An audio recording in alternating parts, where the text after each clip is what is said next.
আমার বিয়ের বয়স সবেমাত্র 3 দিন। ঘরে বসে ফেসবুকিং করছিলাম। হঠাৎ করে আমার শাশুড়ি মা আচমকা আমার ঘরে এসে আমাকে একটা প্রশ্ন করলেন। বললেন, ধরো আমি আর তুমি একসাথে শপিংয়ে গিয়েছি। তখন এক দোকানি তোমায় প্রশ্ন করলেন, উনি আপনার কে হন আপা? তখন তুমি কি বলবে? ওনার এমন প্রশ্ন শুনে আমি একদম ভ্যাবাচ্যাকা খেয়ে গেলাম। এমন সহজ একটা প্রশ্নের কি উত্তর দেব ভেবে পাচ্ছিলাম না। বড় একটা নিঃশ্বাস ফেলে বললাম, যেটা উত্তর সেটাই বলবো। আমার শাশুড়ি মা বললেন, এত কথা পেঁচিও না তো, উত্তর যা দিবে তাই বলো। আমি বুঝলাম এই ভদ্রমহিলা খুব সহজ মানুষ নন।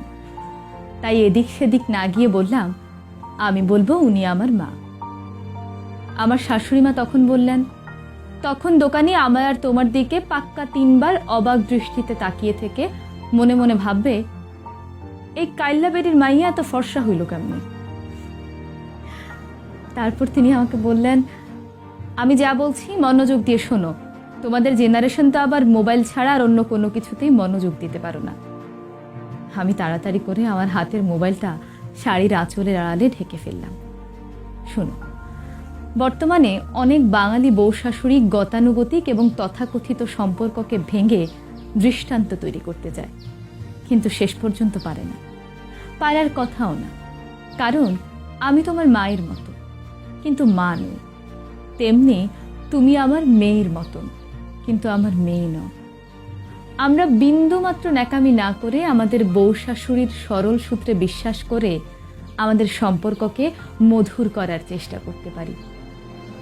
বাকিটা সৃষ্টিকর্তার ইচ্ছে। বুঝতে পেরেছ আমি কি বলেছি? জি মা, আমি বুঝতে পেরেছি। তাই তুমি দোকানিকে বলবে, উনি আমার শাশুড়ি মা হন, মাদার ইন ল। আর শোনো, তুমি পড়াশোনা জানা মেয়ে। যতদিন আমার শক্তি সামর্থ্য আছে তুমি চাকরি করতে পারো। তবে বাপু অফিস থেকে ফিরে কিন্তু বলতে পারবে না, মা আমি খুব টায়ার্ড, খাবার দাবার রান্না করে রেডি করে আমাকে ডাক দিয়ে। তাহলে কিন্তু জামাই বউ কাউকে আর বাসায় ঢুকতে দেব না, কারণ এই বাসাটা এখনো কিন্তু আমার। হাসছো কেন এভাবে? আমি কি হাসির মতো কোনো কথা বলেছি? জি না মা। তারপর উনি আমাকে বললেন, এবার লক্ষ্মী মেয়ের মতো শাড়ির আঁচলের আড়াল থেকে মোবাইলটা বের করে একটা সেলফি তোলো।